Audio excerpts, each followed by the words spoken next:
This is the Barbados Today evening news for Monday, June 26. I am Mary-Claire Williams. Thank you for joining us. The family of the late Caroline Forde is welcoming the life sentence handed down to her killer this morning.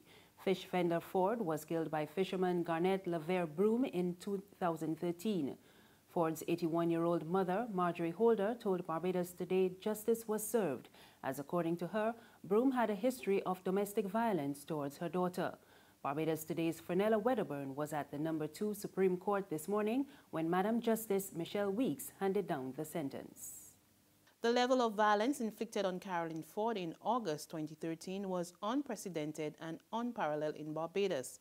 That's how Madam Justice Michelle Weeks described the death of the 49-year-old fish boner at the hands of Garrett Broom over 3 years ago. In handing down the life sentence in the No. 2 Supreme Court today, the judge said Forde died a horrible death in the full view of the public.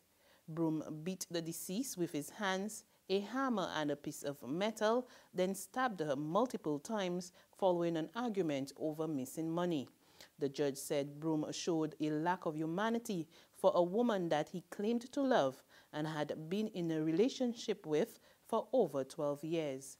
Despite his failing health, she ruled that he was still a danger to society given his prior convictions, and as such, only a long term in prison would suffice. Reporting from the Supreme Court of Barbados, Fernella Wedderburn, Barbados Today. There's been another call for Caribbean businesses to be more innovative to allow countries to achieve higher income levels. It comes from the Dean of the Faculty of Social Sciences at the UWI Cave Hill campus, Dr. Justin Robinson. He was speaking at a two-day conference dubbed Navigating a Path to Growth, hosted by the Sagicor Cave Hill School of Business and Management. Well, we do observe that there are a fairly large number of countries that get stuck in what we call this middle income trap. They get to a certain level of GDP per capita and they sort of bounce around a certain area and they have trouble going up to the next level. And I think Barbados, Trinidad, Bahamas, a lot of Caribbean countries fall into that zone.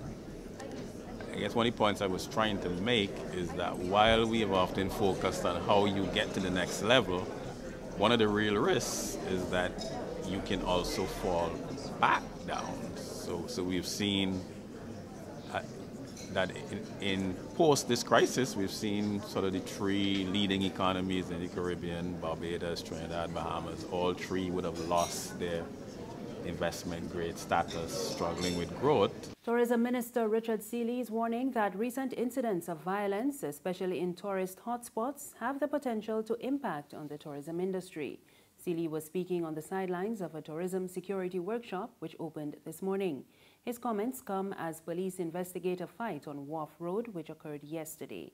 And last week, lawmen were called in to restore order after patrons broke down the fence at Pirates Cove during a popular weekend fete. Seeley told reporters this morning that Barbados cannot continue to take for granted its reputation for being a safe tourist destination. One of the key components of tourism in this region is safety and security. We speak of it as a brand element. I think that we have had our issues, but generally speaking, people perceive other regions as being more of a security threat and come to us because they figure we are safe and we are secure.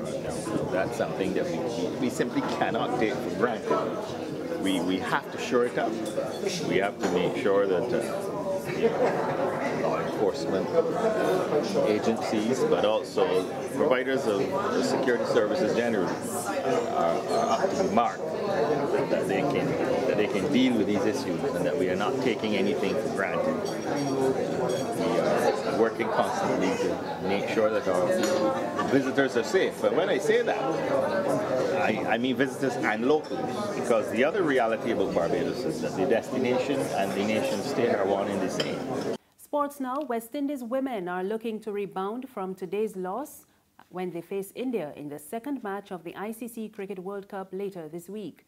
They suffered an 8-run defeat by world champions Australia in the opening match today. The Caribbean side chose to bat first, but they were dismissed for 204 in the 48th over.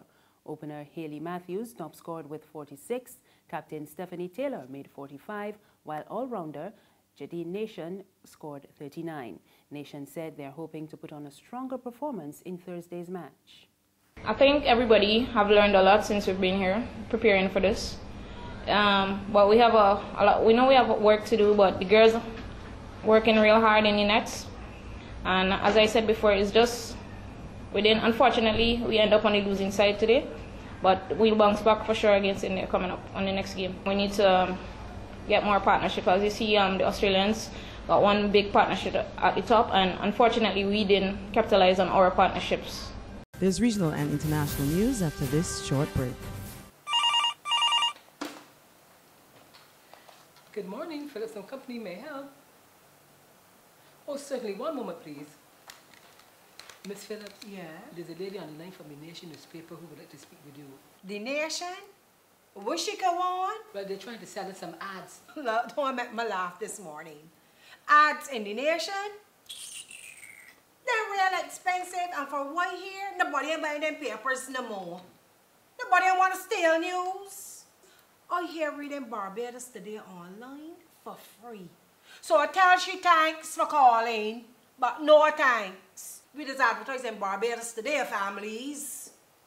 Tell she is Barbados Today all the way. Okay, I'll pass on the message. Ma'am, are you still there? Oh, she put down. The Barbados Today, news you can trust. Thank you for staying with us. We're back now with news from the region. Antigua and Barbuda is the latest CARICOM nation to be slapped with visa restrictions by Canada. A statement from the Trinidad-based Canadian High Commission says it is the last of the OECS countries which the Canadian government has withdrawn visa-free travel at a time of heightened security over terrorism and refugees. The government in St. John's says it regrets the decision, and Prime Minister Gaston Brown stated that the move relates to concerns over persons who obtain passports under the Citizenship by Investment programs in the Caribbean.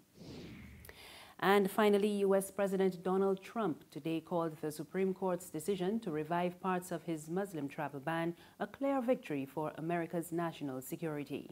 The justices narrowed the scope of lower court rulings that had completely blocked key parts of the March executive order. Trump said at the time that this was needed to prevent terrorism in the U.S. We get more in this Reuters report. The nation's highest court giving the green light for Trump to temporarily block all refugees from entering the country and also ban some travelers from 6 Muslim-majority countries after lower courts put the travel ban on hold. Trump calling the decision a clear victory for national security, adding that as president, I cannot allow people in our country who want to do us harm. Travelers from Libya, Syria, Yemen, Iran, Somalia, and Sudan who have a, quote, bona fide relationship in the United States will be able to enter, such as people who have relatives or business associates in the country. The court leaving it up to federal officials to now decide who meets that test. The ruling a clear setback for civil liberties groups in some states, which argued that it amounted to religious discrimination, pointing to Trump's campaign promise to ban all Muslims from entering the country. That takes us to the end of the news this evening. Remember, there's more on our website, www.barbadostoday.bb. You can also subscribe to our e-paper, email updates, and like us on Facebook. You can find us on Izumi Media in bus terminals and Screenplay at supermarkets and gas stations near you. We're also on Mix 96.9 FM. I am Mary Claire Williams. Have a good evening.